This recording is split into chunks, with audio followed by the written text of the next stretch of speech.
Hello everyone. तो आज ये एक गेट 2020 का ही क्वेश्चन है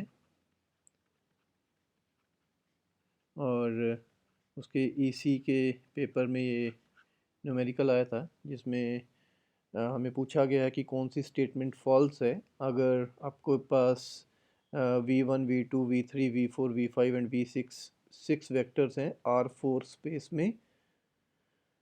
तो इनमें से कौन सी स्टेटमेंट फॉल्स होगी। ओके, तो आइए देखते हैं एक एक करके कि स्टेटमेंट क्या कहती है।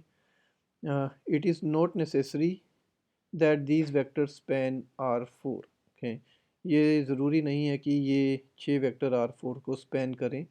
तो ये स्टेटमेंट बिल्कुल ठीक है, ट्रू है, क्योंकि uh, ये जो वेक्टर्स हैं ये नहीं बताया गया है कि ये वेक्टर्स इंडिपेंडेंट हैं, डिपेंडेंट हैं, कितने इंडिपेंडेंट हैं। तो क्लियरली ये सारे वेक्टर एक दूसरे पे डिपेंडेंट हो सकते हैं, तो हो सकता है R4 को स्पैन ना कर पाएँ।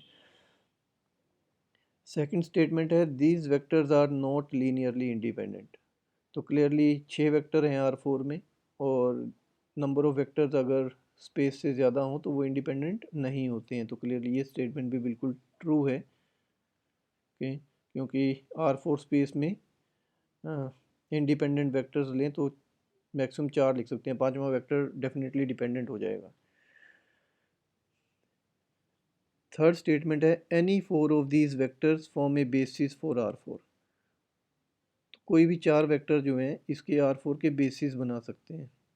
तो ये स्टेटमेंट गलत लग रही है क्योंकि बेसिस बनाने के लिए लीनियरली इंडिपेंडेंट वेक्टर्स लेने पड़ते हैं, okay, जो R4 को स्पैन करें, लेकिन यहाँ पे कोई भी 4 वेक्टर लेने की बात की है। तो ये स्टेटमेंट फॉल्स है कि कोई भी 4 वेक्टर लेके R4 की बेसिस नहीं बनाई जा सकती है। लास्ट स्टेटमेंट को भी देख लेते हैं। If this set containing 4 vectors v1 v3 v5 v6 spans R4 then it forms a basis for R4। तो अगर ये 4 वेक्टर R4 को स्पेन कर रहे हैं तो क्लियरली ये चारों वेक्टर इंडिपेंडेंट होंगे, तभी ये इसको स्पेन कर पा रहे हैं। तो इंडिपेंडेंट 4 वेक्टर हैं जो इसको स्पेन कर रहे हैं, तो डेफिनेटली ये R4 के बेसिस होंगे। तो ये स्टेटमेंट भी ट्रू है। ओके, सो इस न्यूमेरिकल के लिए ऑप्शन सी जो है करेक्ट आंसर था, इन द सेंस कि ये फॉल्स स्टेटमेंट है इस न्यूमेरिकल के लिए। Okay, good day.